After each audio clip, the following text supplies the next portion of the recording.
Ladies and gentlemen, welcome to the Court Martial Podcast. Introducing your host for this evening first. He is the host with the most from the West Coast, the Bay Area brawler, Skyler Greenberg. And his partner, he has colonized, energized, and revolutionized the podcasting wrestling world today. Your colonial champion, Sean McCarty.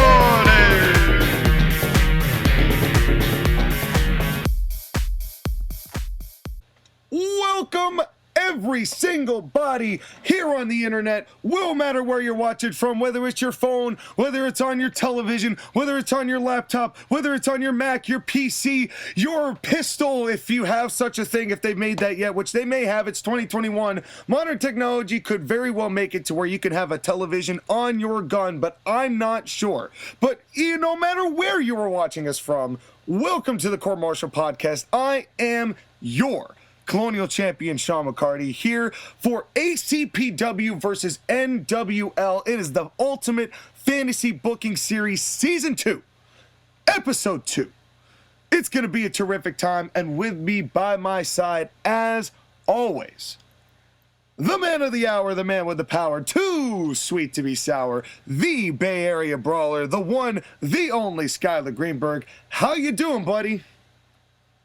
I just got out of therapy because I just watched Revolution. God damn it. Yeah, that was pretty traumatizing on both of us. And it was so bad that my therapist saw a therapist, and then that therapist saw a therapist, and now there's no therapist available in the United States. So screw you, Tony Khan.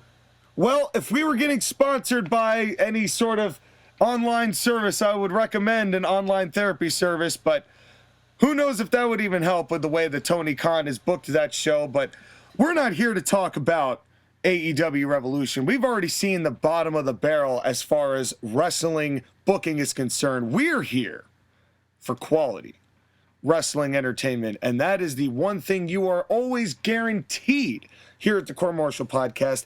It is 2 shows today, and I believe, let's just jump right into this. I believe I am up first. Am I correct? So don't steal any of the high spots because I have to follow later.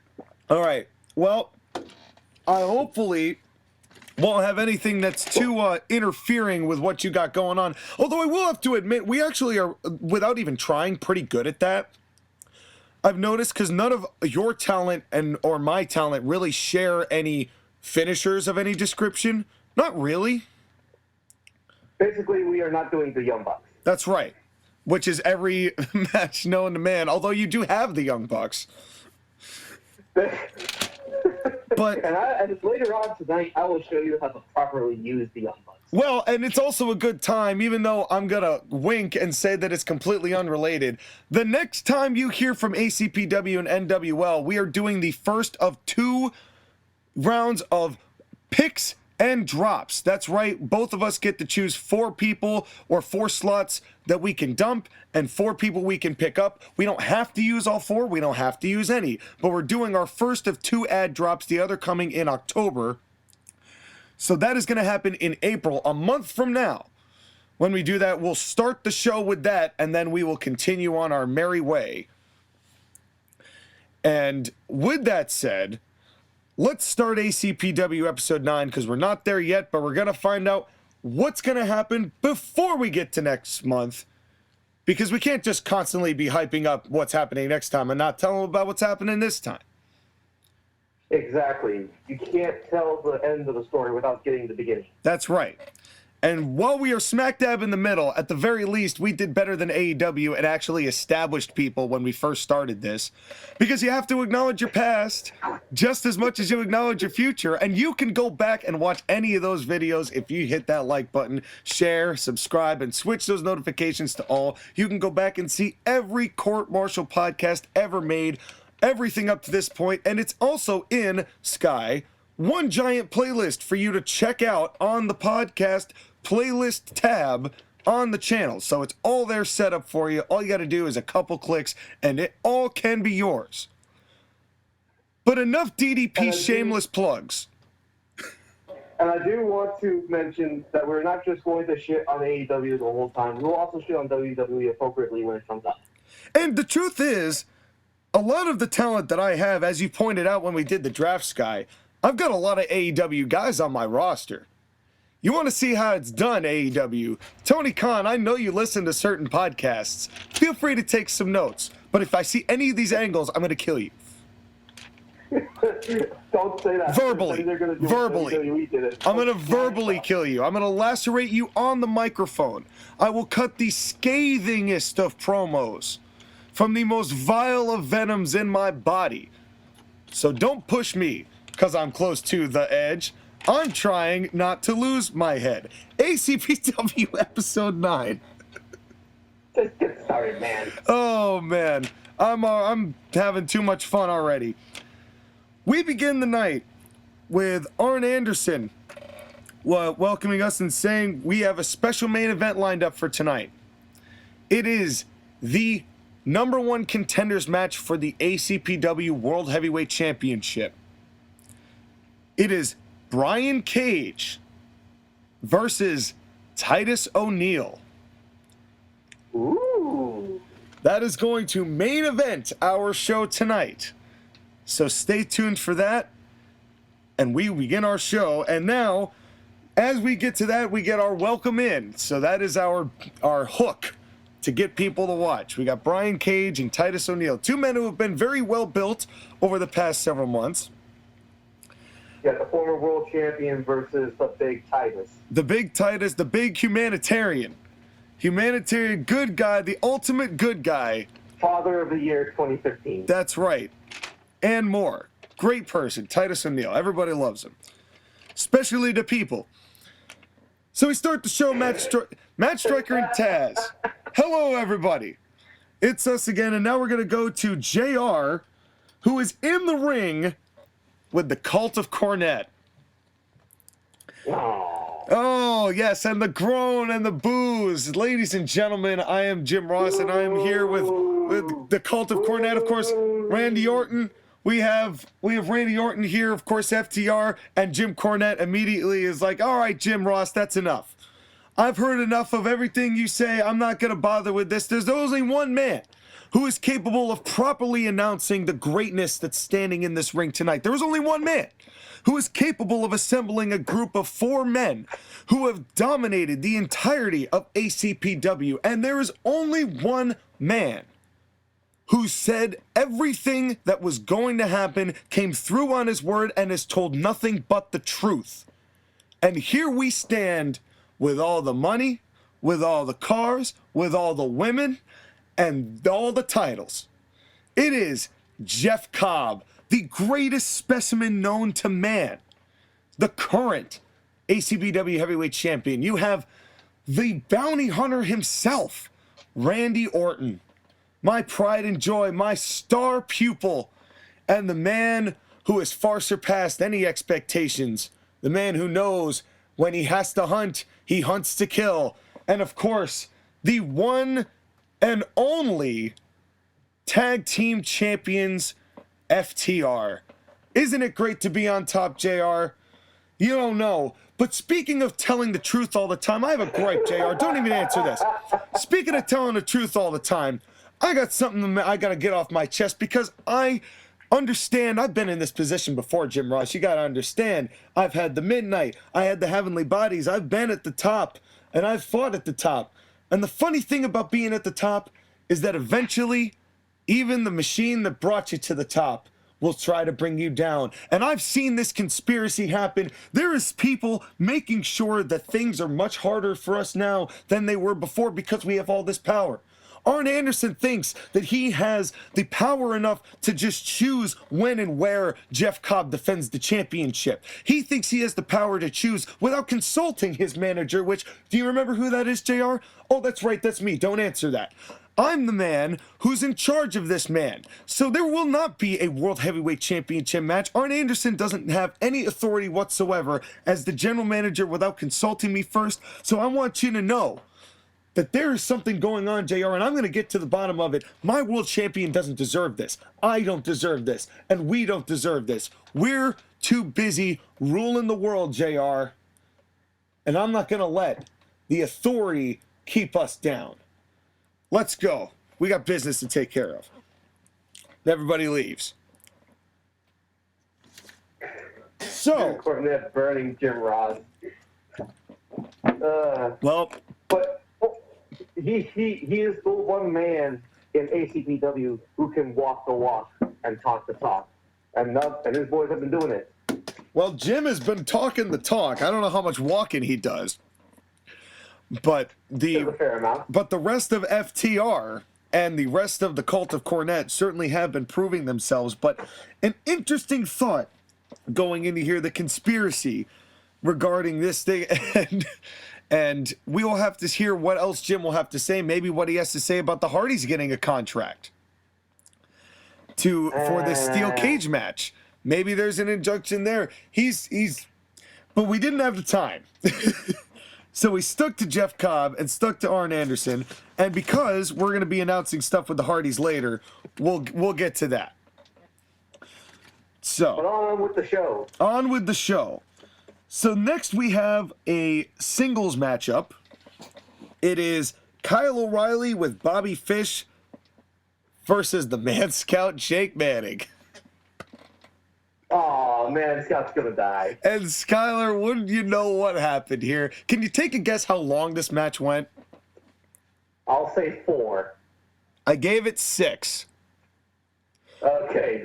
Cause I like not what I expected. Cause honestly, the small little comeback that Man Scout would make, I still think people would get behind that. But O'Reilly, the finish to this match is Kyle O'Reilly basically Bobby Fish trips up Man Scout as he's going to make that comeback, and O'Reilly just takes him and guillotine chokes him out. Fair enough. Wait, hold on. You can't steal that move. That's Roman Reigns' move. Well, God damn it. So glad we did all that setup for that payoff. Everyone steals my shit. If you want, he can do it from the back. It could be a rear naked choke. Would you like a rear naked choke? No, it's fine. Whatever. Honestly, I don't care. If you would prefer, I will make it the rear naked choke instead.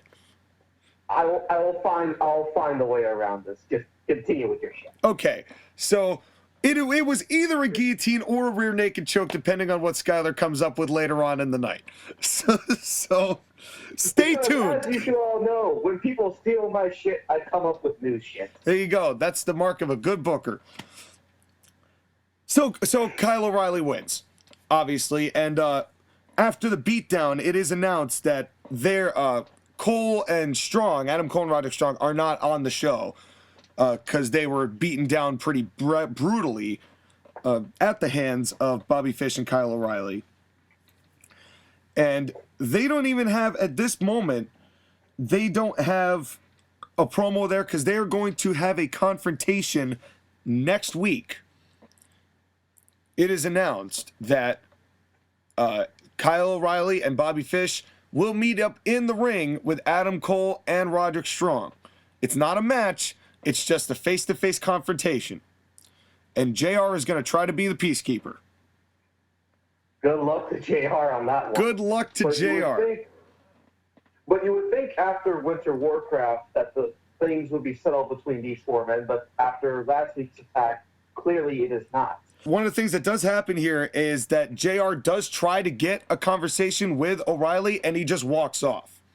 They just completely ignore JR as he's walking to the ring. And they just completely get out of dodge, so they're not even in the mood to talk.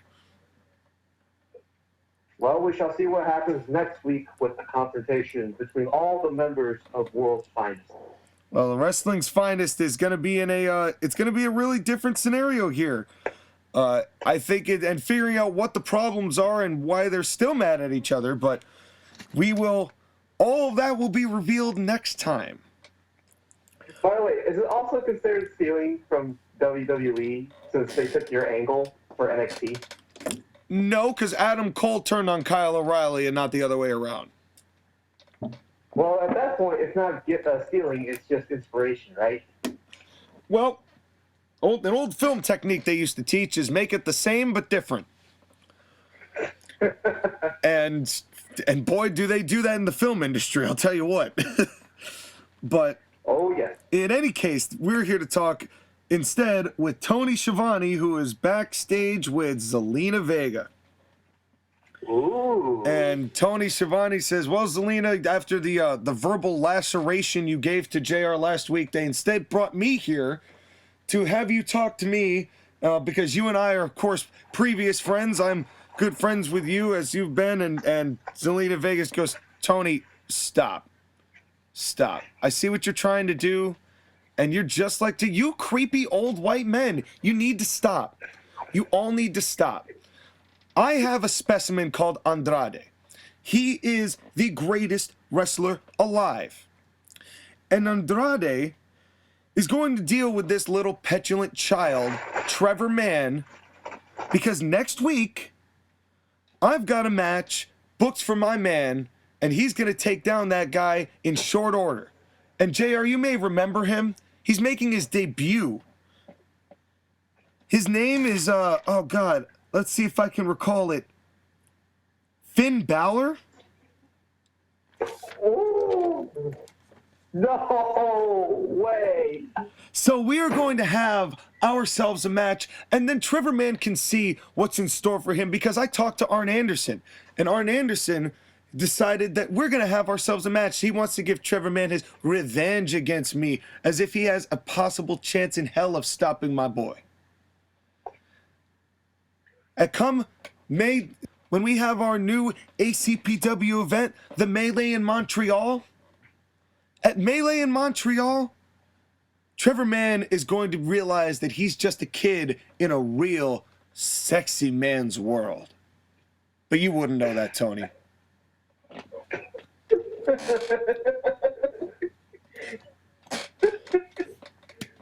Zelina Vega. So we have got another match announced for next week. It is Andrade, Cien Almas, one-on-one with the debuting Finn Balor. Oh, that's such a good match. Oh my goodness, my heart. That's right. This is the reason why I gave you Finn Balor, because that is a match I would pay money to see. But you don't know what's going to happen with him.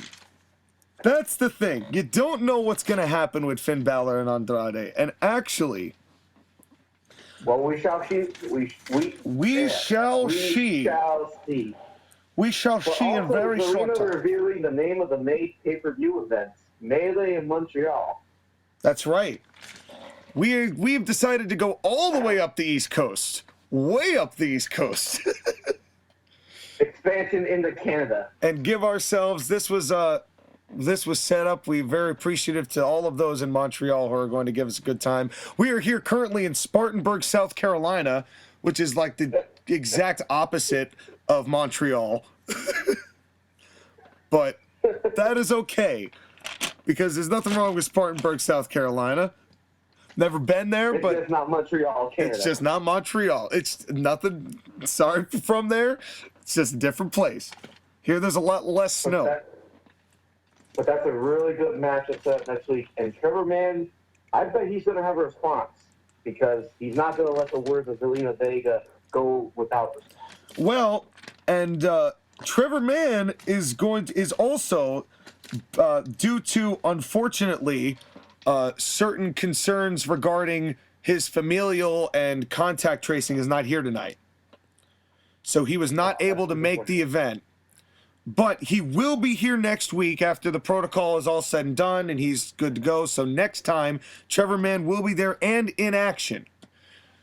So that should be interesting. I look forward to seeing Trevor Mann. Yes, and that was one where we wanted to have him on the show, but unfortunately the circumstances came first, and we had to do what was right and give him his time. Of course, he will be paid for missing the show, because that's something you can't avoid. And you like to treat your workers as if they're actually family and not like a certain company in Stamford, Connecticut. That's right. You got taken care of. I mean, he didn't really have much in the way of medical bills, but we took care of that as well, because it was stuff. It didn't happen here, but still, we like taking care of the boys, and we make enough money to do so. So AKA screw you, Vince McMahon. Yeah, that's not a pot shot at anybody. But No, next it is a up, pot shot at Vince McMahon. next up, we have got a tag team match. It is Outlaw Inc. versus Orange Guava. Oh, no. Would you like to take a guess how long this match goes? I'm going to guess... this is tough. 8 minutes? Close. 7.5. Oh, please. I actually do have written 7.5 because of just the way it's gotten here. But here's why. This was going to be larger because Outlaw Inc., this was going to be a longer match.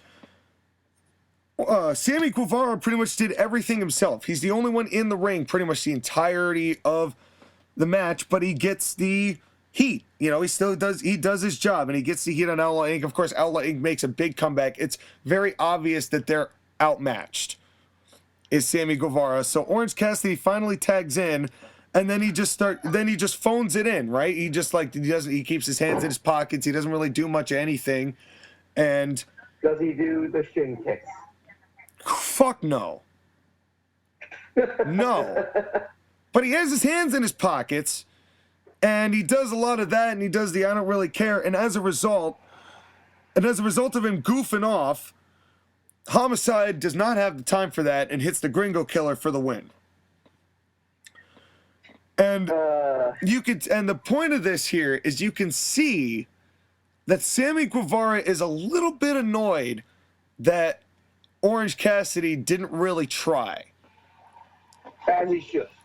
So this is an interesting situation here for Orange Guava, but we will see where that tag teams up. It's subtle. He's a little annoyed, but it's not too much. But it also gets Outlaw Inc. to win.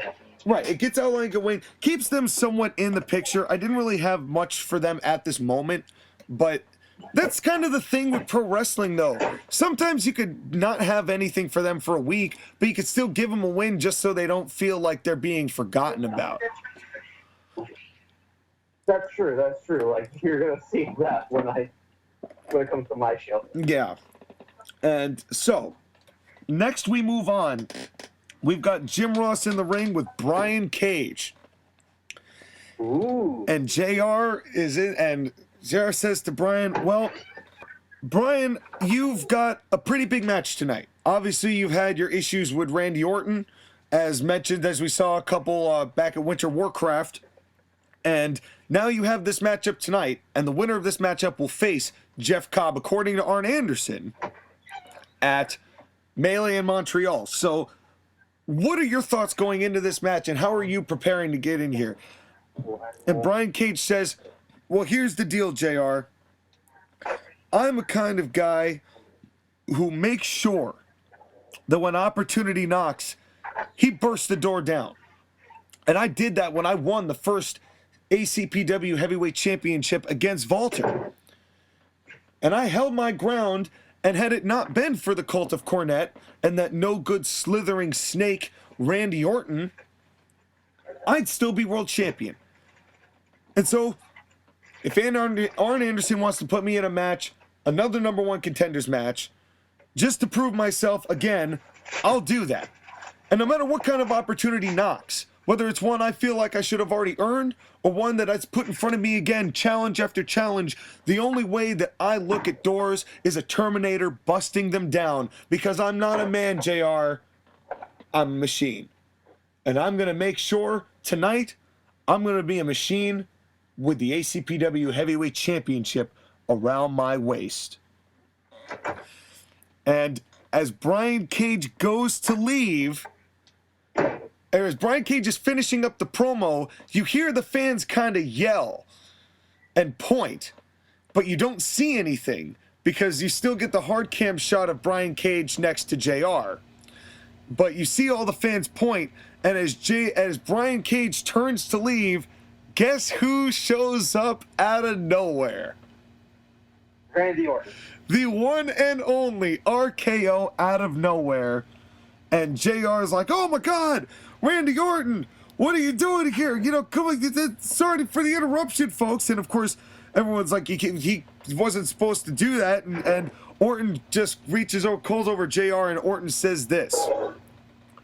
Here's the thing you got to remember about me, Jim Ross. When I'm on the hunt, I hunt to kill.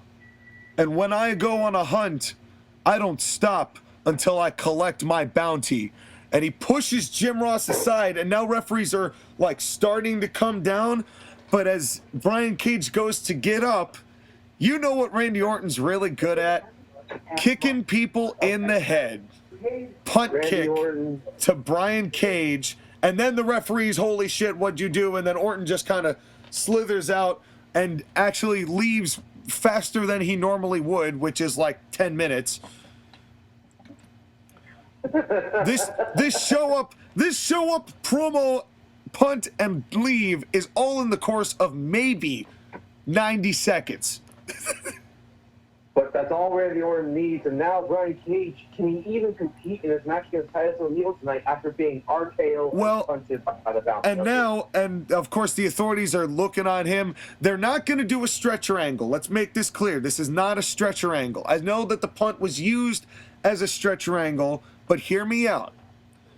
Because this is the first time we've seen it, and I'm not trying to bury it, but Brian Cage is a formidable human being. He's a formidably sized human being. And so Brian Cage, you know, after like a minute or so, he starts to get up, and they're saying, you know, they're asking him questions, and you can see like his head's a little foggy, right? So they bring him down, and he rolls out of the ring, and he's able to walk out under his own power, but you could tell that like the lights are on, but nobody's home. You know, the referees are kind of talking to him, trying to like say things. We actually, there's a doctor out there, like a concussion protocol doctor. And it is announced later on, and this is very important. The wording of this is very important. So everybody, this is all in bold. It is announced later that Brian Cage has been taken in for concussion protocol, and he will be not participating in the title match. That makes sense. I mean, you can't put him in worse risk for his health. That's right. Than... That's not a diagnosis. That's just safety. Again, we're taking care of our people. That's our whole thing. We're taking care of our people. So we're not going to risk losing him to a concussion or forcing him work through a concussion if it's bad. So we're taking him to now you've lost your main event. Well, we'll figure that out. The brain trust is hard at work as we are going on here. And this is a great time to fill in. This would be our, like, this is the go to commercial segment, is after this and the concussion protocol leave people. And then we come back to Matt Striker and Taz and says, well, ladies and gentlemen, it's been, you of course have not seen. Welcome back to ACPW. Matt Striker and Taz here. Of course, what we just witnessed was a vile attack from Randy Orton in the middle of Brian Cage's interview segment with Jim Ross. And no doubt, of course, we saw the punt kick, and he's been taken into concussion protocol. And we now go to, we have a camera back in the office with Arn Anderson standing by. So Arn, just tell us really quick what's going on with the main event and Brian Cage. Thank you, everyone, ladies and gentlemen. It is, of course, my job to inform you here as the commissioner of ACPW that Brian Cage has been taken to the hospital here in Spartanburg. They are a great team. There's great doctors there. They're just checking him for concussion protocol. We're not quite sure whether he does or does not have a concussion, but as a result, we are going to rule him out of the main event here tonight. So Titus O'Neil is currently still planned for the main event, but we have had to change competitors. So Titus O'Neil tonight, after due consideration, we have given that honor. The match will be Titus O'Neil competing for a number one contender match for the ACPW Heavyweight Championship at Melee in Montreal against Cody Rhodes. Oh, no. No, you know what that means. Based on the record that Cody has exhibited currently, we feel that he is one of the top competitors here in ACPW, and he has earned this chance to face Titus O'Neil. So it is going to be a one-on-one match later on tonight. Thank you all for your understanding, and we will keep you updated on Brian Cage's condition the sooner that we have updates. No, that's not the thing. Cody Rhodes is a great wrestler, but who is he going to bring to the ring? No. I don't know what you possibly could be talking about, Skylar. I will actually pay you money to fire her, please. I'm having way too much fun getting the heat. Do you understand? You woke the beast in here, Sky. I've had a taste of heat, and now I want more. Ah, damn it. That's right. So here in the main event, and don't worry, we're going to get a promo later. But instead, we got something different going on right here. Because we're going to bring it now to Tony Schiavone. And Tony Schiavone is going to be here. He says, hello, here I am, Tony Schiavone. If everyone just forgets, he's very self-referential. Tony Schiavone's gimmick at ACPW is making sure that everybody's clear on who everybody is. So it is me, Tony Schiavone, here with the latest acquisition for ACPW. A man that I have seriously known for the better part of 30 years, and a man who is in the best shape of his life at the ripe age of 51 years old, but you wouldn't be able to tell it. It is the natural Dustin Rhodes. Welcome to ACPW. And Dustin Rhodes. Dustin Rhodes is here. That's right, the natural Dustin Rhodes. And how are you, Dustin? It's great to see you here. Tell us a little bit about why you're here. Tony, there's only one reason that a man of my age and my stature would come to ACPW, and it's that I heard that the best comes to ACPW to compete. The pro wrestlers from all over the world converge at this one location, and I thought, here in my age, and I'm in the best shape of my life, and I can still go at the rate that I've gone before. In fact, I'm probably better now than I ever was in face paint, which, by the way, no paint. Just Dustin. That's probably for the best because that stuff rubs off really bad. Yeah. So it's just Dustin. And I've heard that the best is here, and I've seen the best here. I've watched ACPW, I've watched the shows. I know the top talent is here, but they are nothing in comparison to me, Dustin Rhodes. And the natural is here to make his impression, to make his stand, and to one day wear the gold around his waist, as anyone wants to wear. And so I'm excited to be here, not just for me, but because the competition just got a whole lot hotter now that I've come around, and you can bet on that. Tony Schiavone says, well, thank you very much, the natural Dustin Rhodes. It is I, Tony Schiavone, speaking with the natural Dustin Rhodes. And Dustin, before you go, I want to ask you something. Natural Dustin Rhodes, and I am Tony Schiavone asking this question. What do you think tonight? We just heard the news. Your brother Cody is competing tonight for the ACPW #1 contender spot for a title shot at the heavyweight championship. What do you think about that? What do you think about your brother getting that opportunity? And Dustin looks down, and now you can visibly see the mood change in Dustin. Instead of being the very jovial but the fiery promo before, you could tell that he's almost disturbed, like he's deep in thought. And before he's able to really answer, he looks across the way and he goes, hey, Adam, oh my God, I can't believe you're here. Adam, get the hell over here. And in walks Adam Page. And he pulls over Adam Page, and there's a big hug. He's like, how are you, brother? It's good to see you. And Adam Page is like, yeah, it's great to see you too. And Tony's like, well, you guys seem to know each other. And Dustin says, yeah, Cody and Hangman were really good friends. You know, so I've known Hangman for a long time. I love this kid. You want to talk about the future of ACPW? Look no further than this kid right here, the Hangman. He does some things that he calls cowboy. Well, I used to say those words in my youth, but not so much anymore. But I'd let him talk about it. But you want to look at a future world champion right here in Hangman Adam Page. And I can guarantee you that in a year, in 2 years' time, the entire professional wrestling world will be saying one man's name only, and that's his. And Tony said, wow, that's a very high marks there for for Adam Page. He says, "Oh, thank you." And well, Adam, let me ask you this question. Cody Rhodes tonight gets an opportunity at the heavyweight championship of the world if he can beat Titus O'Neil. What are your thoughts on that? What do you think, Cody? And then you see the mood again change. This time from Adam Page, and you can tell he's a little annoyed. And he goes, I just hope he wins. I just hope it was worth it. And he walks away. And Dustin kind of just looks at Toni and kind of walks away as well. And you could tell, and Tony's a little confused as well. I'm definitely something interesting. The eclectic reactions from both Dustin Rhodes and Adam Page regarding Cody Rhodes, but both of these men, two of the hottest competitors in ACPW. Let's take it now back to Matt Striker and Taz. Your thoughts? There's a little interesting thing, because now you've got Dustin and Hangman and their relationship with Cody, and what happened. Yeah, it's the interesting thing is what I wanted to do with this is I wanted to inject the seeds, as we mentioned with Cody's promo last time, for those of you who haven't heard it, and the kind of wrestling royalty behavior we've gotten from Cody Rhodes. Could that be affecting Adam Page and Dustin Rhodes?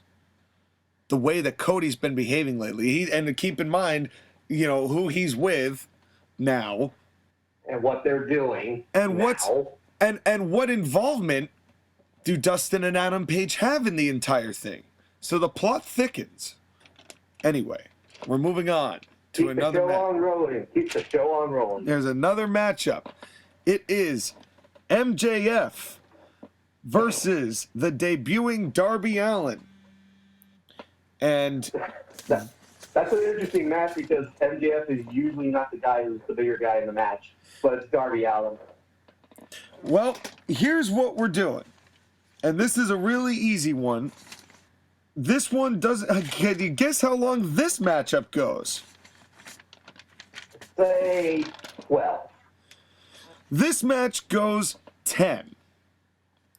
Okay. Actually, I take that back. I was reading the wrong number. This match goes 5. What? Only 5 minutes? Only 5 minutes. And it ends with MJF hitting the pile driver, the rope-assisted pile driver for the win. Actually, that's not surprising when you think about it, because Darby Allin doesn't have the profile of MJF, and he doesn't have the physical ability of MJF. Exactly. I like Darby Allin, and I like the way he lays his shit in. It looks convincing when he's not wearing pantyhose. His punches look solid. I'll give him credit for that. His stuff, as ridiculous as it is, his stuff looks a lot sharper than a lot of other guys on that particular show that must not be named. He's just too small. He's just too small. And I need MJF to continue to get this win, and I need to keep his momentum going after his double turn, and we didn't see him last week. And now... Because you got to give him back his heat after his confrontation with Cody. That's right.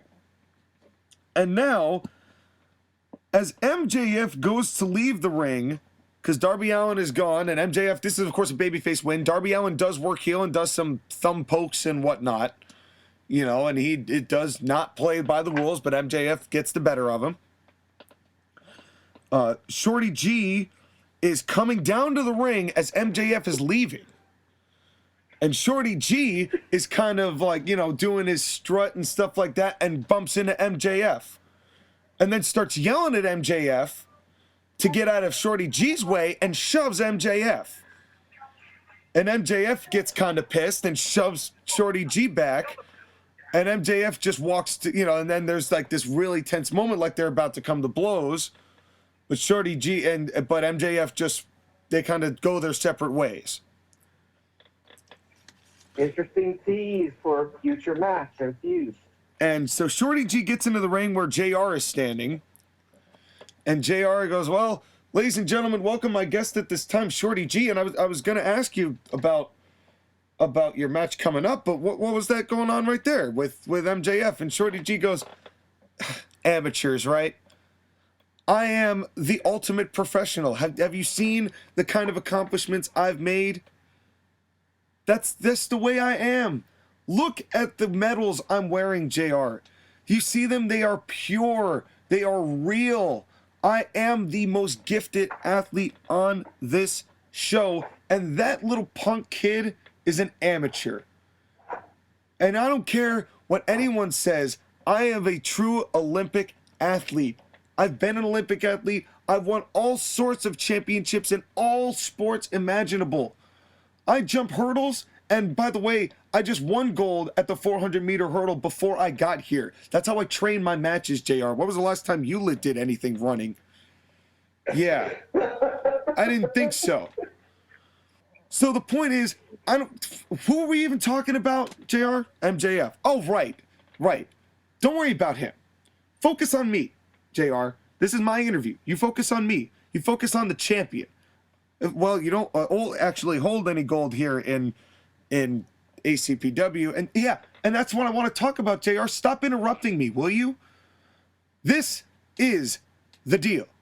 I have won everything else, everywhere else, and it's time to guarantee that Shorty G will be the man in the GOLD. Do you understand me, JR? You know what? Never mind. You obviously don't get it. Go do some push-ups or something. I got a match to fight. All the heels are just dunking on JFR and Toni, and I feel bad for them. He's such an easy target. Both of them are. Like, it's just every other promo is just dunking on JR or Tony Schiavone. But wait till you hear his opponent. Wait till you hear who Shorty G's gonna fight. Who is Shorty G gonna fight? JR is like, well, Shorty G, I don't even know what to say. I guess go ahead and compete in your match, but I'm getting too old for this shit. All right, here's your opponent. Your opponent is Rob Van Dam. The whole effing show. Rob Van Dam. The whole effing show. Impact. It's Rob Van Dam. In another world, can you imagine an in his prime Chad Gable against an in his prime Rob Van Dam? That would be fantastic. It's sad we're never going to get it. That is an A-grade matchup. Well, we're going to get it now. We're going to get it right here, right now, with the 40-whatever-year-old Rob Van Dam and Shorty G, whose gimmick I have made work, despite Josh Again's thought that I could not. With a little bit of help from me. That's true. It was a team effort. Got him over. Well, can you take a guess how long this match goes? Well, you revealed it in the last match, so 10 minutes? It is 10 minutes out of 15. And this one's a little more competitive, obviously, because Van Dam is, I would never bury Van Dam just for the sake, I'm not going to just have him be squashed. But just bring him back, say he's a big star, and then beat him for 3 years. Don't do anything with him, and then he leaves. Exactly. I don't know what you're talking about. Yep. Well, he did win the world title at one point, so in any event. That was 15 years ago. It was. Wow. Anyway, so this matchup goes 10 minutes, and Van Dam goes at the 5 stars. Shorty G rolls out of the way, and then uses his tights to kind of like wedgie Van Dam out of position, and then that allows him to hit the inverted angle slam for the pin. Shorty G wins. Wow. You're getting Shorty G the win over RVD. Yes. Because I have bigger plans for Shorty G than I do Rob Van Dam. And that's not a knock or a criticism. It's just sometimes you got to use these older talents to get the guys who could get more over at this time over. Especially you need the older talents to put over the younger talent. And for what it's worth, Shorty G has proven himself to be a very successful mid-card talent. He has really fleshed out my mid-card and made it meaningful without having to have a secondary belt. Just from the way how irritating he is. But the issue I have is that everyone's going after the one world title. And that means that everyone, when they do the promos about the gold, it kind of gets a bit repetitive. Well, but at least everyone's after the same prize, so you got to be hungry. You got to be hungry for what you're after. And it's and that's kind of why you end up having these kind of blood feuds instead, and people drawing the ire of other people. And trust me, when next week comes along, you're going to be seeing some angles upon angles upon angles. But we are now... That's why next week you're going to be the main event. Yes, that's right. That's right. So, moving right along, we get to Tony Schiavone, who's in the back with Titus O'Neil. And Tony says, well, Titus, you're getting ready to have a pretty significant match here tonight, the main event. The first time you've ever competed for an opportunity for a title shot against the man they call Jeff Cobb, who you faced before, but not in a world title situation. How do you prepare for this match, knowing that you could earn that match? And I'm not going to do a big Titus O'Neil promo, but basically, Cornette's running roughshod. Jeff Cobb has not had a clean-cut, dominant victory over a man that has equaled his size yet. Not with me, not with Cage. He's screwed over Cage. And I'm going to be here not only fighting for the little guy, but for the guys who are getting screwed over.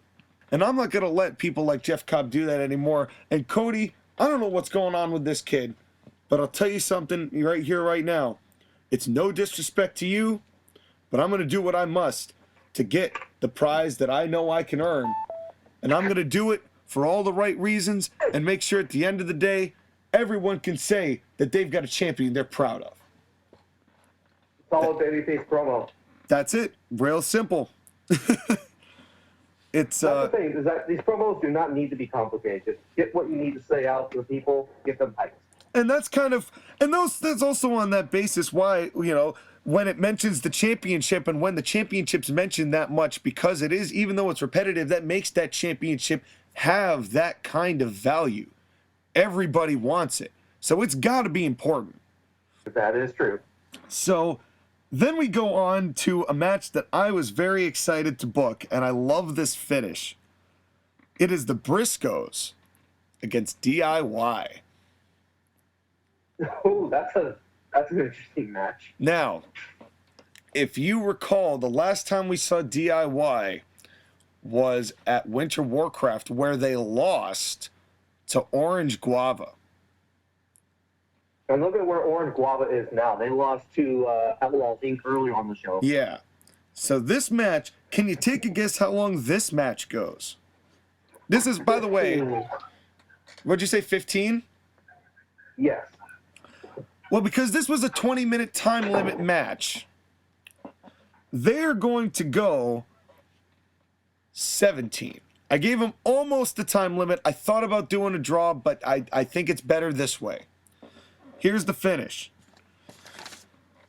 The comeback is made. Everything's going great for DIY. They're going up against the Briscoes. And all that happens here, and this is where one of the few times that the Briscoes are going to not have something really, really shady happen. So DIY goes to hit their big whole hoopla with the double kick, right? And meeting in the middle. That's what they call it. That's what they call it. They go to do the whole hoopla, and as Gargano goes to hit the quote unquote super kick, Mark Briscoe, who's kneeling in the middle of the ring, is able to take Gargano's leg as he puts it to the side and lift it straight up in like a very quick motion so that Johnny over rotates and super kicks Ciampa. A malfunction in the junction. Yes, but it's as a result of Mark Briscoe being able to push up Gargano's leg in order to knock Ciampa down, and then Mark hits a backstab for the win. Finish, because it doesn't make the DIY look stupid. It makes the Briscoes look good, but it gets DIY another loss. Yes, and this was an interesting one because it was Johnny's super kick, and there's, you could tell there's frustration, but it's not. I akin it similar to when they actually were frustrated when they kept losing in NXT. That kind of like, they're still baby faces and they're still trying to encourage each other, but you couldn't win. So it's that kind of like, there's no rift going on right now. There's frustration, but there's no rift. And we shall see where this rift goes. If there even is one.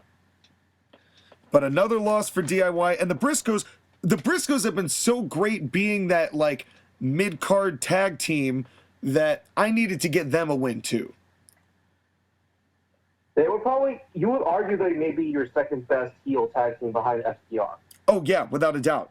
The damn Dirty Briscoes have been a great add to the roster for ACPW. Well, we are close. We are almost there. We got 2 more segments. Next up is Jim Ross with Cody Rhodes and everybody's favorite, Katie Forbes. No. And Cody Rhodes is sloppy kissing all the way down the ramp. And there's booty bouncing and giggles and shrieks and Cody's ear-to-ear grin. And you could tell there's like, where his tattoo is, like on the other side, there's like a hickey on his neck. And you can tell he's actually got a drink in his hand. Oh, no. And he rolls into the ring and goes, JR, why are you not kneeling? I am wrestling royalty. The Rhodes name is a thick tapestry of genius throughout the entire world of wrestling. Only one possible human being could exude this level of superiority in their genes just by the nature of this business, and that's me, the son of a plumber turned into a king. But I don't need a crown, JR. You think I'm Harley Race? Pfft, Harley Race couldn't tie my shoes. You think I'm Jerry the King Lawler? You think I'm Jerry the King Lawler? Pfft, I wouldn't be caught dead in a freaking singlet. Was that guy ever in shape? No. You want a real king, you want a real legacy builder and holder, you look to the names that have defined the Mount Rushmores of their craft. And the Rhodes name is the Mount Rushmore. It's Mount Rhodes, baby. And with my lovely lady by my side, let me see a little bit of what you got, Sugar Beat. Ass shaking, ass shaking, ass shaking, ass shaking. Yeah, that's right. That's right.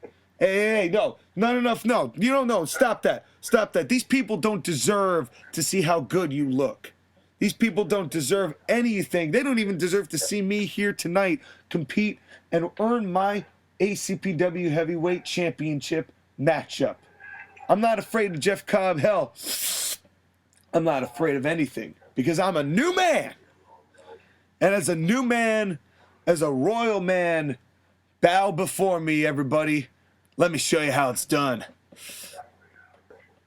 Boo. So, Boo. Get him out. what has happened to Cody Rhodes? It's gone to his head. I mean, to knock Harley Race, to knock Jerry Lawler. He don't give a damn about anyone but himself. That's all that it is. And Katie Forbes. Apparently. He does seem to like Katie Forbes. Well, it's time for our main But he event. abandoned Brandy Rhodes. Like, I know it's Brandy, but still. Pregnant Brandy Rhodes. Let's That not makes it forget. worse. Let's not forget, he dumped his pregnant wife. Not just his wife, his pregnant wife. For Katie Forbes. And now, it's main event time. Because JR has now left and Titus O'Neil is now in. It is our main event. It is Cody Rhodes versus Titus O'Neil. Can you guess how long this match goes? 18. 20. So close. But this match is worth going 20 because Cody, as much as who would have thought, first of all, can you actually imagine a universe where the main event that actually is a feasible main event for a wrestling program could be Cody Rhodes versus Titus O'Neil? Well, only in ACPW where you built Titus O'Neil to be a good wrestler. That's right. And made Cody Rhodes an absolutely unlikable dick.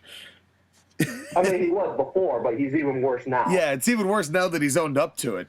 And so here's how this goes. Here's the finish. Katie Forbes gets on the apron for the ref distraction. As Katie is on the apron for the distraction, Titus, who's made his comeback, right? But Cody is in the corner, and as Katie's on the distraction and Titus is kind of shaking off or rallying or whatever, Cody loosens the middle turnbuckle pad. Not the top one, the middle one. And as he loosens the pad and kind of like drops it, and the referee doesn't see any of this, Titus goes to get Cody, who was down from like a big boot that Titus laid, and Cody plays possum and drop toe holds Titus into the exposed turnbuckle and gets juice. Not Cody, Titus O'Neil. I mean, it's Gotcha. The only reason I have to clarify that is that Cody at any given time could get juice. I want to emphasize that Cody is not the one getting juice. Titus O'Neil's getting juice. Cody Rhodes got juice from Titus O'Neil. Well, Cody Rhodes exhibited juice, if I can make up a few more words. And then after the blood, Cody gets up. Of course, Katie Forbes has done her job. Cody gets up, and everyone's like, not this way, not this way. Cody goes for a crossroads. Titus O'Neil picks up, basically like wraps his arms and picks up Cody Rhodes basically straight up. So it's almost like he's in a tombstone position and readjusts his arms so that basically he's got Cody like in the position that one would be in if you were like as if Mark Henry was getting ready for his World's Strongest Slam, right? Right. So then, bear with me on this idea. So then, he hits I call it a deadlift clash of the Titus. So basically, he would do that wind up, kind of like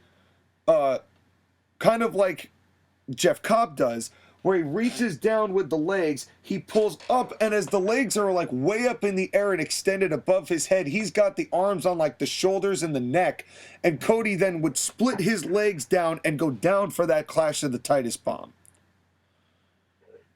So basically, it's a catch clash of the Titus. Yeah, but lifted him up and then did the clash of the Titus. Yeah, but he kind of he does that Jeff Cobb deadlift first to kind of get the momentum to do that.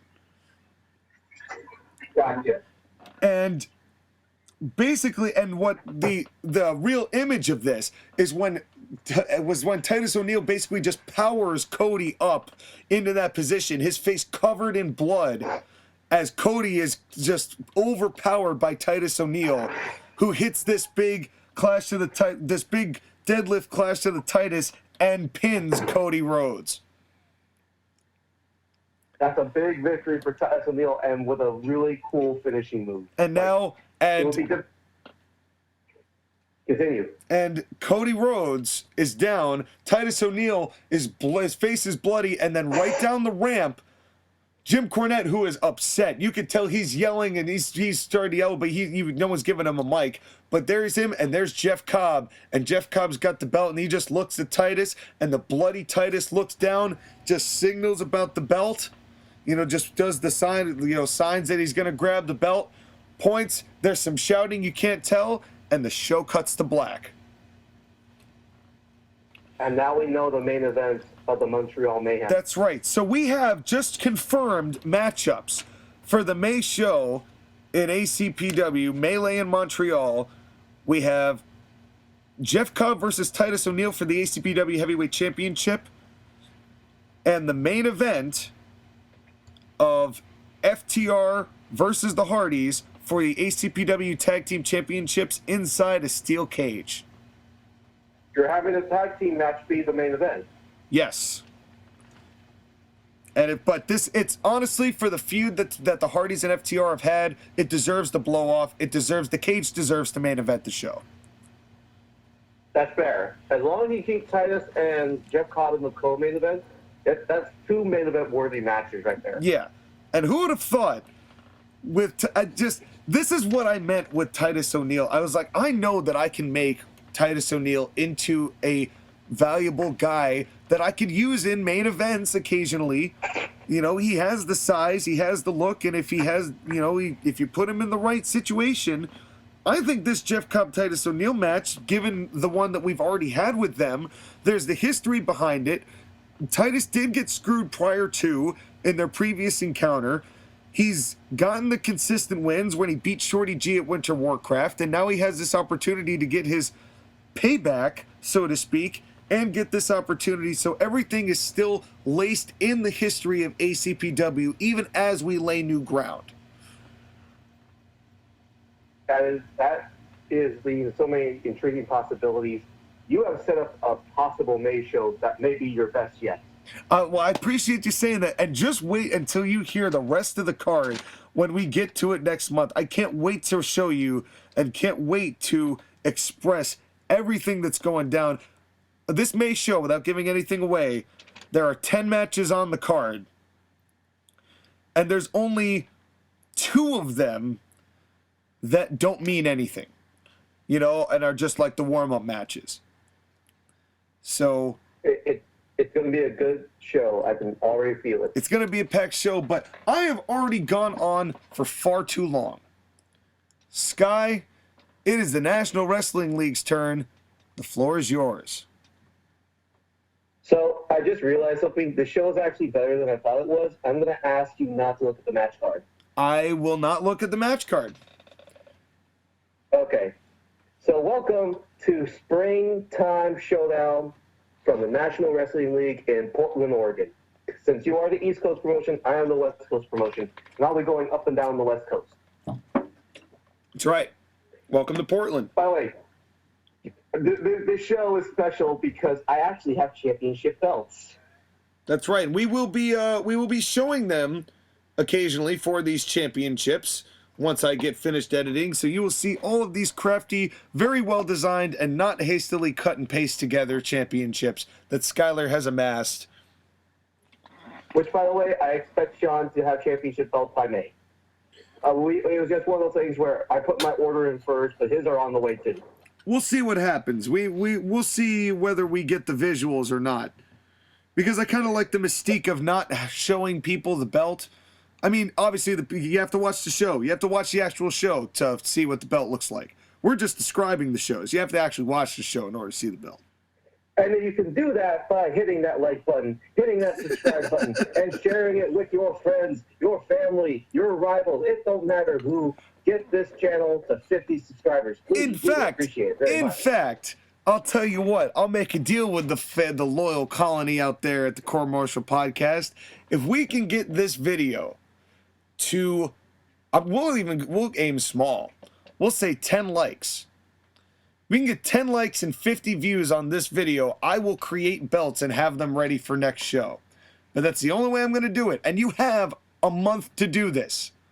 The challenge is in your court. It is up to you. Only you can make this happen. Anyways, let's begin with my show. And yes. I have 9 matches on this show and 2 on the pre-show. Let's get to it, my friend, shall we? Let's do it. You got your popcorn? Oh, I'm all prepared. Let's make this happen. You got your popcorn, you got your soda, you got your front row seat. That's right. I got everything I need. And, by the way, this is how you should know that my show is unrealistic. The first pre-show match is Charlotte Flair versus Dana Brooke. Dude, what the fuck? And what? Guess what happens, Sean? Dana Brooke wins with a power bomb. No, of course not. LOL, Charlotte wins. Yeah. I'm not surprised. Because after basically having Toni Storm beat Charlotte twice, I needed a reheater. So put her on the pre-show, get her a win. Keep her in the fans' eyes. But what a descent off the card. To go from like near main event to pre-show. That's harsh. Well, okay, here's the thing. Originally, she was also going to appear later on in the show, but I'm like, no, that's too much in this show. I have other things planned for her. That's fair. Trust me. That's fair.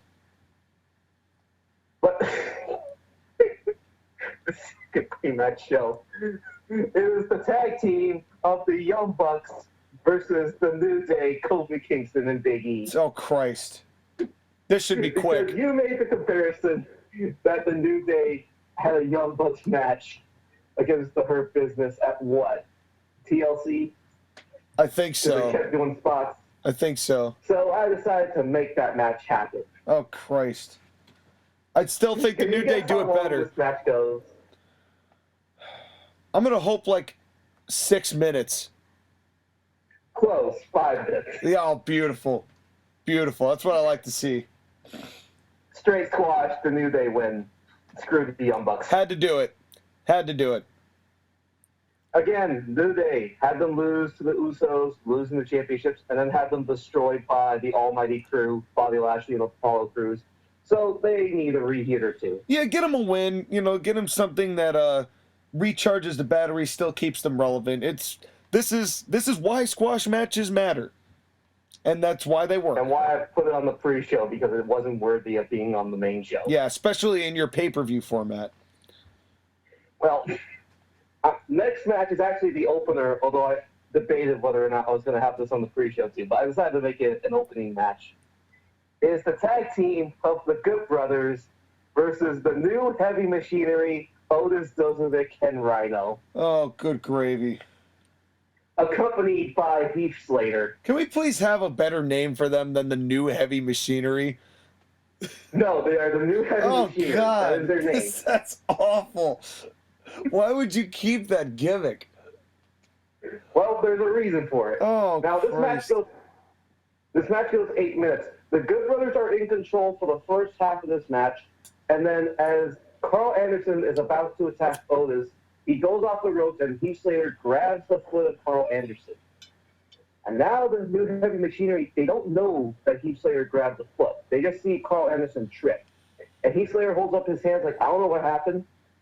But now Otis and Rhino start working on Carl Anderson until he gets the hot tag to Luke Gallows. Gallows goes on a train. And as he's about to go for his finisher, Heath Slater gets up on the ring apron to yell at Luke Gallows. As Gallows fights with Slater, Otis comes off the ropes. Otis accidentally hits Slater. And then Carl Anderson comes in, and him and Luke Gallows do magic killer to Otis. 1, 2, 3. Wow. So Heath Slater causing Otis and Rhino to lose. And Heath Slater trying to cheat a little bit to help his guys win. Yeah, that's interesting. Because it backfires, but they don't know that he did that either. So they think that they've just lost on their own. They don't realize that Heath Slater even bothered to, even tried to get involved. Yep. Interesting. There's a lot of different routes you can take with that. I like the intrigue of the finish of that matchup. Right, and we shall see what happens. Yeah. In the meantime, we're going to go to a vignette. And this vignette, it starts at an opera house, and people lining up to see a show. And on the Titantron of the opera house are the words, Lee England Jr. And we go inside the opera house, and it is a full house, and everyone's standing, waiting for him to arrive. And onto the stage, a single spotlight appears, and it is Lee England Jr. And everyone claps. And Lee England Jr., he grabs his violin, and he starts playing his beautiful violin lyrics as the crowd listens to hum when they listen to the violin. And then, a change. Lee England Jr. starts playing those notes that you and I both know so well.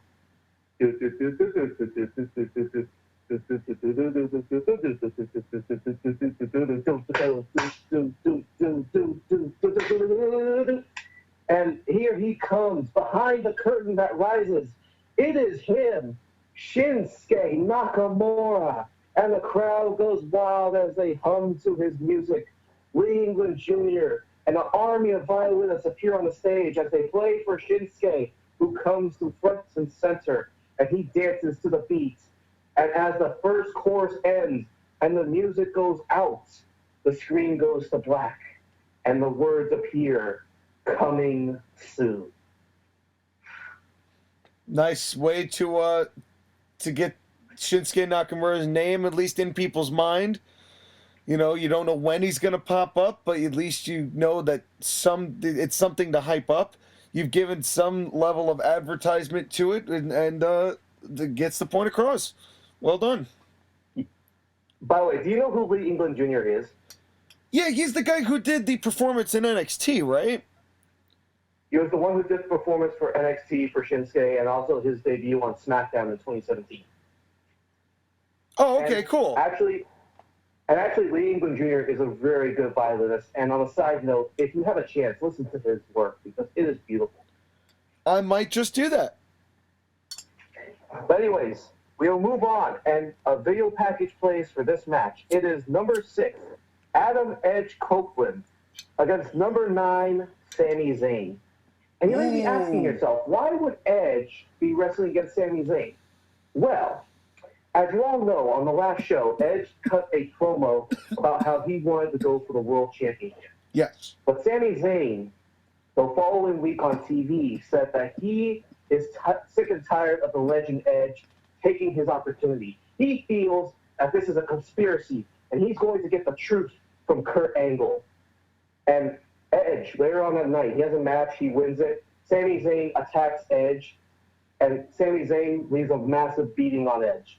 Edge, the following week, goes backstage to ask Kurt Angle what the hell has happened, and he wants Sami Zayn because he has a personal score to settle.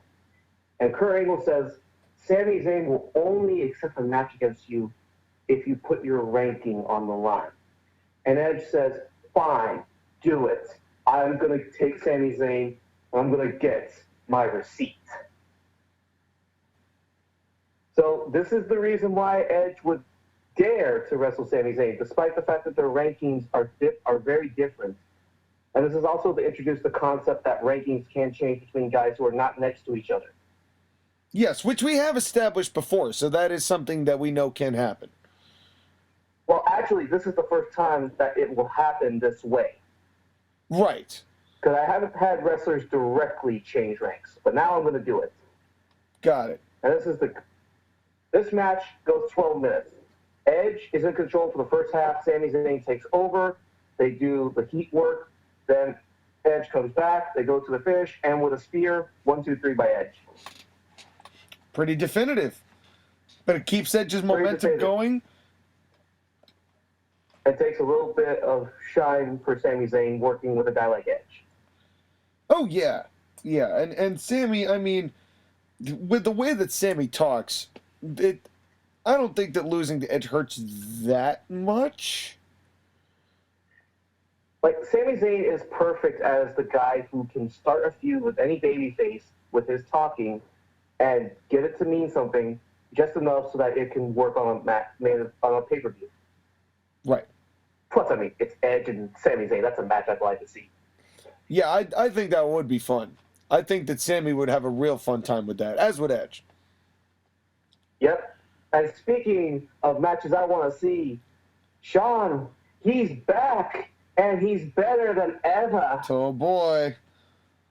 It is a tag team #1 contendership match. The winning tag team will be the #1 contender for next month's show. It is the Almighty Crew, Bobby Lashley, Apollo Crews, and Eric Bischoff, against the guys who came up just short for the tag team titles last month, the Motor City Machine Guns. Interesting. That is a fun match. That's an interesting clash of styles. Well, funny you should say that. The Motor City Machine Guns take control of this match in the beginning, using their speed to keep Bobby Lashley off balance. Every time Bobby Lashley tries to do something, he cannot do it because he's just not quick enough. But Apollo Crews is. And once Apollo Crews tags in, he starts matching the Motor City Machine Guns, and he has a lot more power than they do. Then the Almighty Crew take over, and they're working the Motor City Machine Guns. This goes on for several minutes. Chris Sabin finally gets the hot tag. He starts doing his stuff. He tries to finish Apollo Crews, but Apollo Crews gets out of the way. Bobby Lashley, with a little cheap move, going for an eye poke when Chris Sabin hits the turnbuckle. The referee didn't see it because of the chaos. Apollo Crews grabs Chris Sabin, slams him down, goes to the top rope. Bobby Lashley attacks Alex Shelley, and Apollo Crews with a frog splash. Cover 1, 2, 3. Yeah. Sounds about right. And the Almighty Crew are now your number one contenders. No disrespect to the Motor City Machine Guns, because obviously their tag team record is goes without saying. But first of all, you've really been pushing the Almighty Crew. There was really no way, I think, that the Motor City Machine Guns could possibly win this match with the way that you. But they tried. Yeah. They tried. But have you seen what Eric Bischoff looks like lately? I know. I'm not knocking the guy. He looks like a little gaunty. It's like, I hope you're eating, Eric. Well, I mean, okay, the picture I have of him, he actually looks pretty decent. He looks clean. He looks good on my show, not with Tony Khan and his makeup artist. Well, yeah, I mean, all he's doing is got the podcast thing going, so he doesn't really need to dress up that much for that. But, we're talking national television on your show. But Eric Bischoff stands in the middle of his two men, smiling, but he hears the music of the Limitless One. And Keith Lee walks to the ring, and we know the issue between Keith Lee and Eric Bischoff. Eric Bischoff offered Keith Lee a chance to join. And Keith Lee is here. And he says, "Hey, Eric, I thought about your choice, and no thanks. But I'll welcome you to watch this match against me and Seth Rollins and see what you could have had if you weren't such a douche." Oh, ooh. Damn. So Eric Bischoff takes this invitation. He sits at ringside with Apollo Crews and Bobby Lashley. And it is now number 7, Seth Rollins, against number 8, Keith Lee, for the International Championship. And Sean, I'm giving this match 18 minutes. I'm letting these guys wrestle. This is tick for tack. This is competitive. Seth Rollins is bringing it tonight. He's with his speed. He's with his power. Keith Lee moving like a man half his size. The finish for this match is Seth Rollins tries to go for the stomp. He goes up, but Keith Lee catches Seth Rollins in midair, hits the spirit bomb, cover, 1, 2, 3, and Keith Lee is now ranked number 7, and he defends his championship. Solid move for Keith Lee. I mean, he would have had to have some serious egg on his face if he if he was like, "Oh, come watch this match," and then he lost. Yes, it would. And Seth Rollins with another loss and falling down the rankings. Yeah, Seth, it kind of seems like what happened. Seth was going up the ladder until he hit Edge, and now Seth's going down the ladder, and Edge is going up the ladder. Well, that's the thing, is that winning streaks and losing streaks will affect the rankings. You win more matches than you lose, you're going to go up. You lose more matches than you win, you're going to go down. That's how it works. But Eric Bischoff starts clapping, and as Keith Lee gets to his feet, Eric Bischoff grabs the microphone and says, "That was impressive. Please, Keith Lee, don't let your potential go to waste. Join my crew. We can become unstoppable. We can indeed become limitless. Take the offer. Please, I beg you." And Keith Lee grabs his championship. He gets a microphone of his own, and he says, "I'm good, brother. Trust me. I'm the international champion. I'm ranked number 7. I don't need anything from you. I don't need anything from Bobby Lashley. I don't need anything from Apollo Crews. I am Keith Lee. But I can see you guys are surrounding the ring. You all want a piece of the Limitless One. I'll give it to you right now." Indeed, his words come true. Bobby Lashley, Apollo Crews, and Eric Bischoff, and this is very important, they walk towards the stage side of the ring and get up onto the apron. So Keith Lee turns his back to the announcer's table. And Eric Bischoff on the ring apron with one finger on his head in a disappointing look. And he says in the microphone, "I'm disappointed, Keith Lee. I was hoping you would be different. But I can't make you change your mind. Just know that if you're not with me, you're against me. And also, you should know, Keith Lee, I figured you were going to say this. which is why I already recruited a third member to the Almighty Crew. Let me introduce you to him. Eric Bischoff holds his arm out to the stage, and this is a quiet moment for a minute. No one comes out, no music. But then a man starts running from the crowd. He goes behind Keith Lee, and a leg goes in between Keith Lee and a low blow from behind. And as Keith Lee goes down, the man takes off his hoodie. It is Pat McAfee. Oh, okay. And Apollo Crews and Bobby Lashley go into the ring, all smiles, and the three of them start pounding down, kicking Keith Lee. And Apollo Crews and Bobby Lashley, they pick up Keith Lee and hold him in place. Pat McAfee goes off the ropes with a punch kick to Keith Lee's face. And Eric Bischoff all smiles. Pat McAfee grabs the International Championship belt, puts one foot on Keith Lee's chest, and holds the title up high. Wow. I love that faction. I love the group of Bischoff, Lashley, Crews, and Pat McAfee. That was a great choice. And the thing about it is, like, it's such an Eric Bischoff move to get the celebrity to be a part of his faction. He did it before. He'd do it again. But it's amazing. But the difference is McAfee can actually work. David Arquette. No disrespect, David Arquette. So this is a steal for Eric Bischoff as far as his record goes. Yeah, yes, it is. And now it's Pat McAfee going against Keith Lee potentially. That's oh god, that's interesting. That's interesting.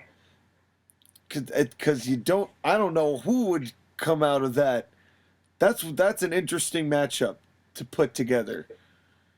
We'll have to see what happens. Keith Lee, he's surrounded by Bobby Lashley, Apollo Crews. So you don't know, but those Almighty Crew may come in handy. Yeah, we'll see. We'll definitely have to see what happens. I like this. I like all of this. That was a really well put together segment. And that is why I didn't give you the match card. Yeah, that's I dig that. I totally dig that. So next, we're going to have another match, a number one contendership for the Women's Championship, Rhea Ripley versus Bianca Belair. Now, if you remember, at the last show, these two had a little bit of a staring contest with each other. So now we're going to see that match happen. And I'm going to give these ladies 14 minutes, and these ladies just tear the house down between each other. But at the end of the day, Rhea Ripley gets the W. Wow. Okay. I mean, that makes the logical choice. I mean, those two, not to say that Bianca couldn't have won that. I think you probably could have given that to either, but I like Ripley getting the win here. Especially because Rhea Ripley is the heel, and Toni Storm was my babyface champion, who Rhea Ripley attacked last month. That's right. But you know what they say, Sean? What goes around comes around. Because as Rhea Ripley celebrates her victory, Toni Storm from behind starts beating down Rhea Ripley. And Rhea Ripley is down on the ground, and Toni Storm starts laying in her punches. And then Rhea Ripley turns around, and she starts throwing punches. Referees, assistant crews, Kurt Angle, they're all there to pull these ladies off of each other. And finally, they separate them. But this is not over between these two ladies. Well, that's a pretty massive pull apart for two ladies to go into on each other. And this is not even the main event of the night. So it's close to it. It's the third match to end the show. Yeah. But I wanted to get... This is my attempt to try and get the women over by trying to book them in this big of a segment. And these two, they have real heat going against each other. So we could see what happens. Yeah, I think that getting these, and I can only imagine what the actual weeks in between these shows would look like that would build this kind of tension up to get it this competitive. Now, I'm going to tell you right now, the other reason I did not give you the match card is the following segment. All right, let's do it. So Seth Rollins is in his locker room with a towel over his face, and he's dejected after losing to Keith Lee earlier tonight. And a pair of legs show up to him, and the camera pans up, and it is Jay and Jimmy Uso. And Jey Uso tells Seth Rollins, hey, Uso, come take a walk with us. And Seth Rollins is like, boys, I don't want to take a walk. Jimmy Uso stops him. Uso, we didn't ask you. Now come take a walk with us. So Seth Rollins gets up, and he's walking, and he's limping, but he's walking. And they go out of the locker room, they go down the hallway, and they go to a room with Roman Reigns' name on it. And Seth Rollins walks in, and at the head of the table is the tribal chief, Roman Reigns. And Roman Reigns asks Seth Rollins to sit down. And Seth sits down and says, Roman, listen. Roman puts his hand on the table, speak when spoken to. And Seth Rollins shuts up. And Roman Reigns contemplated for a second, then looks at Seth Rollins. Seth, I want you to know, I want you to be the first to know that I'm back, I'm healthy, and I'm going to be going after that world championship soon enough. But I saw what happened to you these last few months while I was recovering from my fractured jaw. And I have to ask, what happened to you, man? You used to be the architect of the Shield. You used to be Seth freaking Rollins. You used to be the man. But now, you're the Messiah. You're a man of God. Because ever since you became a man of God, you lost your edge. I'm disappointed, Seth. I think you can be better than this. I know you can be better than this. You can be Seth freaking Rollins once again. But not on your own. But as a part of the War Council. Become part of the War Council with me and the Usos. Together, we can take over the National Wrestling League. Just say the words, I am the Tribal Chief. Just say the words that I am the Tribal Chief. Just say it. Say my name, Seth. Please do it. Seth Rollins looks down, and then he musters himself up with a little bit of fire and emotion, and he says, never. Because if I say those words, then I will become like those two. And I am not a pawn, and I'll never be a pawn. And Roman Reigns stands up, angry, and then a little quick smile. Well then, let's see what happens. Get him. Jimmy and Jey Uso start attacking Seth Rollins. And Seth Rollins, he fights back. He throws punches as best he can. It's 2-on-1, but he's fighting back. He's fighting back. He pushes Jey Uso off. He throws Jimmy Uso into the wall. Roman Reigns, one uppercut. Seth Rollins gets knocked down to the table. And Roman lifts Seth Rollins' head and says, the next time I ask you to submit, you better submit. Or else. And Jey and Jimmy Uso, they grab Seth Rollins. They walk him out of the locker room. They throw him into the hallway. And then the door closes. It's interesting to me that ever since Seth became the Messiah, he lost his edge, but he also lost 2 edge. I realized that pun, and I tried not to say it, but damn it. I had you said it, and I didn't want to interrupt you because it was great. It was, the segment was going really well, but I did get a little bit of a laugh out of that. But yeah, that's... Roman meant it on purpose. Yeah, I just didn't want to ruin the moment. I waited until afterwards to ruin the moment. But I do like this bit as far as the Roman Reigns and Seth Rollins interaction and these two coming together. It's a lot of backstage work, which is interesting because like as far as camera following and then like approaching rooms, so it'd be interesting to see how that would be actually shot so that you'd get to see all of that kind of work out. Now, would you follow more of like it's live route, or would you do more of the like what Dario like Lucha Underground, like a little bit more cinematic with those back scenes? It would be live. It would be at real time as it's happening, because I want it to be more spontaneous. I feel you. Because although it would be really cool to see it in a stylized cinematic viewpoint. Especially because I'm trying to make Roman a Don father, a mafia boss. Yeah, I can kind of see that. That's why I asked the question, because it's like because that's the way it kind of felt was laid out. But I do enjoy it, and it'll be interesting to see the interactions going forward between Rollins and Reigns, and not for nothing, but Jon Moxley is still on this roster. And when two of these three folks interact with each other, and the third is on that roster, it is only a matter of time. So when will we see the Moxley interjection? I'm not saying. I know it's coming, but that is what we have to look forward to. When is Moxley getting involved? The world may soon know, but we will never know. I'm not saying. But anyways, we'll move on to our co-main events. It is the Tag Team Championship match between The Bar and The North. Sean, I have a question for you. I have an answer. How good are The Bar? The Bar are awesome. I really, really, really, really, really enjoy The Bar. That's why I drafted them. I wish I could have done more with them, and I'm glad that they are being used properly on NWL programming. And this match will go 16 minutes, and The Bar win. It's not. It is 16 minutes, and the North are barely hanging on by the end, but The Bar just steamrolled them. We're going to move on to our main event of the evening, a triple threat match for the NWL World Championship. Kevin Owens, Jon Moxley, and AJ Styles. Oh, this should be good. Because AJ and Jon Moxley kept interfering in each other's world title matches, so Kevin Owens said, I'll just take you both on at the same time. Yep.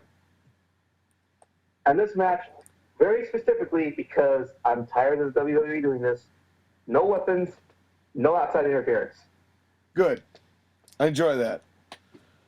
Okay, good. Thank you. Anyways, this match, I'm going to give these guys 20 minutes. It's nonstop action. It falls to the wall. It's these three going at it with each other. AJ and Kevin try to work together to beat Jon first. And then AJ betrays Kevin. And then they go through all the tropes of the triple threat. They go into a hot finish where AJ Styles, he goes for the phenomenal forearm on Jon Moxley, and he hits it. But Kevin Owens picks up AJ, hits the powerbomb on top of Jon Moxley with AJ Styles, and covers both men 1, 2, 3. Kevin Owens retains. Oh, damn. Damn. Now that's a super push as a world champion. And Kevin Owens is not done because he grabs the microphone and he says, listen here, you people, I am your world champion. In me, not Jon Moxley, not AJ Styles. This is the KO show. And no one, and he gets stopped right away because a man attacks him from behind. And yes, I know I'm doing this trope too much on this show, but it's Daniel Bryan. And Daniel Bryan is back after being assaulted by Kevin Owens 3 months ago. That's right. And he's laying it into Kevin Owens. He's throwing the punches. The crowd is going wild. Yes, yes, yes. Daniel Bryan gets Kevin Owens up. He starts kicking him down. Yes to the kicks. Yes to the kicks. He goes to the corner. He calls for it. He calls for the knee, but Kevin Owens rolls out of the ring. But Daniel Bryan, he picks up the championship, and he holds it at the stage. And Kevin Owens, in frustration, points at Daniel Bryan and says, that's my title. And the show goes off the air. Well, so we've definitely got a very interesting matchup coming up in Daniel Bryan and Kevin Owens. But it'll be interesting to see if they jump Daniel Bryan straight to the top of the rankings on that basis. Because there are other people in line technically to get to that spot. Specifically, Jon Moxley and AJ Styles. Well, but at least you can understand those two going down the rankings now that they've both lost to Kevin Owens. But you got Roman Reigns hanging around. Edge won. So yeah, Edge is still going for the world title. Yeah, there's a lot of You know, Daniel Bryan is going to want to face Kevin Owens, but there are other people who are still pining for that shot. So there's still a lot of directions this show can head going into the next one. Right. But the other thing, too, is that I need to get Kevin Owens a little bit of promo time to get a little bit of frustration because he was in a triple threat match and he kind of felt like the third man in it, even though he's the world champion. Yeah. So that was a little bit of frustration to come out and say, this is the KO show. And that's also a history of Kevin Owens being the third man, even though he's the world champion. He would be insecure about that, given his history. Yep. So it's very well done. And AJ Styles, they lose another match because they both were involved with each other. Yeah. And seriously, what a it's not so much a condemnation of them, but as much as a total build of Kevin Owens to have them pin not one but both of them at the same time.